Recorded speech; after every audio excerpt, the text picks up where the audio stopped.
చిన్న సజెషన్, దయచేసి పిల్లల్ని చంపకండి, పిల్లల్ని హింస పెట్టకండి. Let them enjoy their studies. చదువు చదువు చదువు చదువు చదువు no. My dear friends, parents specially పిల్లలు ఎందుకు చదవాలి అని చెప్పండి. ఫోర్స్ చేస్తే రిజల్ట్స్ రాదండి. నాకు కూడా ఒక అబ్బాయి ఉన్నాడు. మా అబ్బాయి last year 10th standard clear అయ్యాడు. Now is doing his PUC first year. నా పాయింట్ ఏంటంటే, ప్రెషర్ చేయకండి. ప్రెషర్ కింద ప్లెషర్ లెర్నింగ్ అనే ఫార్ములాని నేను బిలీవ్ చేస్తానండి. ప్లెషర్ లెర్నింగ్ అంటే హ్యాపీలెస్ లెర్నింగ్. నేను లాస్ట్ టైం వీడియోలో ఆల్రెడీ పేరెంట్స్కి చెప్పాను, ఆల్రెడీ స్టూడెంట్స్కి చెప్పాను, డైలీ మినిమం 3 hours చదవాలి అని చెప్పేసి. అవును, మినిమం అని చెప్పాను. Maximum 5 hours 6 hours is the best timing.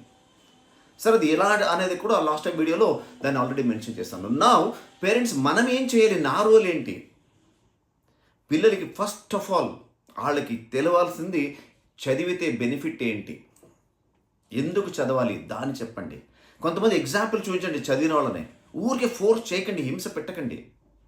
Yes, so వాళ్ళకు ఒక ఫోకస్ ఫిక్స్ చేయండి. నాన్న నువ్వు చదివితే ఇలా ఉంటావు, అమ్మ నువ్వు చదివితే ఇలా ఉంటావు, నీ లైఫ్ ఇలా అవుతుంది.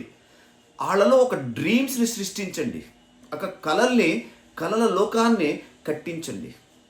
ఎస్, అబ్సల్యూట్లీ 10 ఏళ్ల తర్వాత 15 ఏళ్ల తర్వాత ఏమవుతుందో దాని గురించి మాట్లాడండి. నాన్న నువ్వు ఈ రోజు నుంచి మంచిగా చదివితే రేపు ఒక 25-30 ఏజ్ వచ్చే లోపల నువ్వు ఈ స్థాయిలో ఉంటావు, నీ లైఫ్ ఇలా ఉంటుంది, అలా మాట్లాడండి.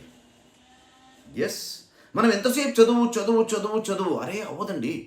ప్రెషర్ కాదండి, ప్లెషర్. సార్ నేను యాజ్ ఎ ఇండివిజువల్ కోచ్ నేను చాలామంది స్టూడెంట్స్తో కూడా పనిచేస్తాను. స్టూడెంట్స్ 45 మార్కులు తెచ్చుకునే వాళ్ళు 85 వచ్చేలా నేను చూసుకున్నాను, 90 వచ్చేలా చేశాను. పెద్ద మిరాకిల్ ఏం లేదండి.